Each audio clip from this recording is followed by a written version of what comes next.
morning. Today we're going to be tying up a nice streamer pattern. This is going to be kind of like a March Brown variant. I'm going to leave a little bit of space here behind my hook eye to give me some space when I need to tie off the wing at the very end here. This is a size 10 streamer hook. Mash the barb down. We're just using some yellow gold silk thread. We're just going to take this right back to where the bend of the hook is. Maybe one more. That's probably going to do me just fine. Then I'm going to take one wrap forward. We'll hold up our tag end of that silk here, and I'll just sneak in here with my scissors and cut that tag end off. For the tail, I'm just going to use a Mallard flank feather here. Got really nice mottling in it, nice striping. I really like the Mallard flank. So I've taken a little clump of that off, probably about the width of the gap of the hook, and I'm going to measure this out to be just about the length of the shank of the hook here. Maybe a little bit longer, but not much longer if any at all. Then I'm just going to take a wrap or two here and take a look and see if I've got the length about where I want it. I'm going to lengthen that just a little bit to about right there. Now that I've got that tail tagged in, we're going to go ahead and tie in some tinsel. It's not oval, it's flat, but it is French tinsel, so it's a little bit wider.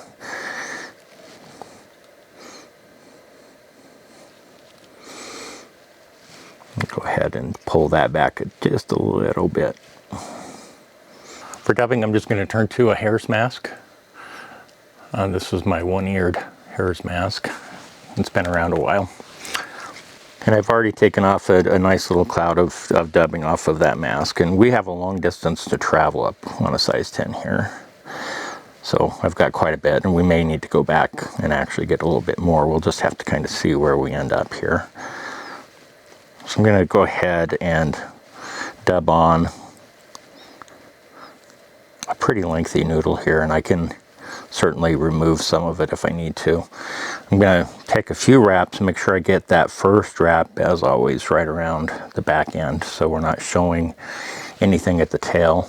Then I'm just going to tighten it as I kind of move forward here. It's going to have a tiny little bit of a taper, but not a lot. If you're really working on a taper here, especially on a streamer hook, you're going to end up with a really wide taper at the very near the eye of the hook. So I just keep kind of reaching in and tightening up that dubbing as I work my way forward up the shank of the hook here.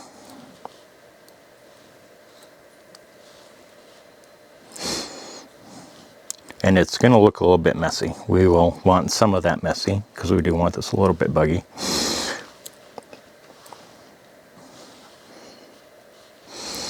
I just added a little bit more dubbing there, just to make sure I can get it right up to about an eye length or eye length and a half to 2 eye lengths behind the eye of the hook. With that, as usual, when I'm tying, I've got a mess. We're going to go ahead and clip off the tail ends of that Mallard flank feather. We're going to grab this French tinsel here. It's a medium size, so you'll see as we wrap up that this is actually fairly wide tinsel, which is just what I like on this particular pattern. So we're going to take some open wraps, moving up. That's going to help some of those guard hairs lay down from the hare's mask. And we're going to take that right up to where we finished our dubbing, right up here, about an eye length and a half behind the eye of the hook. With that, I'm just going to go ahead and tie that off with a few wraps of this tinsel. I'm going to turn my vise a little bit sideways so I can get in here. Make sure you use scissors that are different than your very favorite scissors, because cutting metal is just a really good way of destroying. I actually want this to be a little buggy, so I'm going to grab a dubbing brush and we're going to tease out a little bit of this dubbing. So it's almost forming almost a little bit of a cloud around the body, the abdomen here.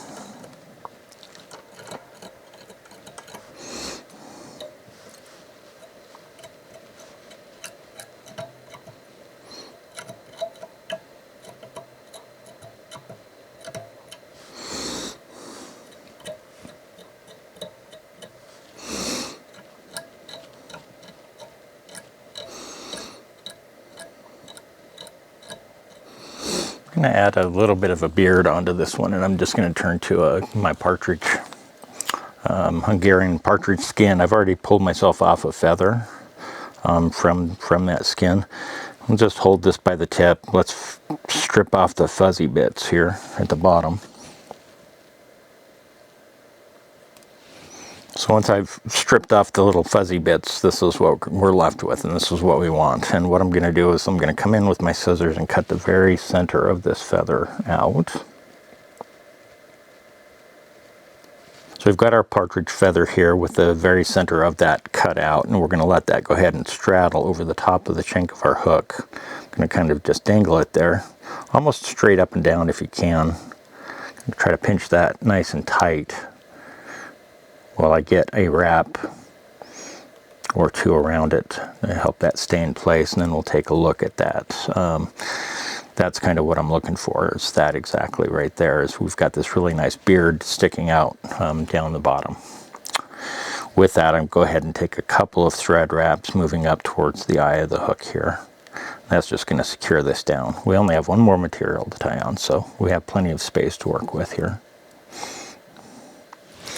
And I'm just going to come on in with my scissors, and we're going to clip off the excess. I'll go ahead and clean that up with a couple of thread wraps here, going back down towards the eye of the hook here. We're going to just use a nice mottled turkey feather for the wing here. I've pulled a section of that off here, and we're going to fold this over the top to become our wing. And I want this wing to go about halfway down the tail. That's how I kind of like it anyway. So I'm going to measure that out to where that's where it is, and then I'm just going to kind of fold that over the hook a little bit. And then I'm going to take a wrap or two to kind of lock that right in place.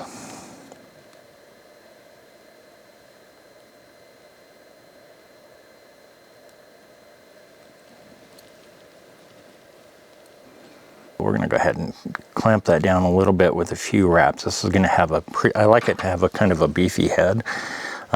So that's what we're going to end up with here. We'll go ahead and cut the balance of that quill off. And I don't mind if some of that gold thread, that silk, is showing through on the bottom.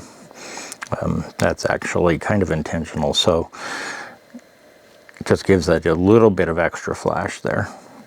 So I'm going to go up behind the eye of the hook, but then we're going to go kind of backwards up because we want this to be thicker up towards where that wing is tied in. And once I get that far, we're just going to go ahead and give ourselves a little bit of thread, grab our whip finisher, and then we'll just go ahead and finish this one off here. So I'm going to take most of these wraps back up towards that wing, so it's thicker towards the back and less thick up towards the eye. Go ahead and release that from my whip finisher.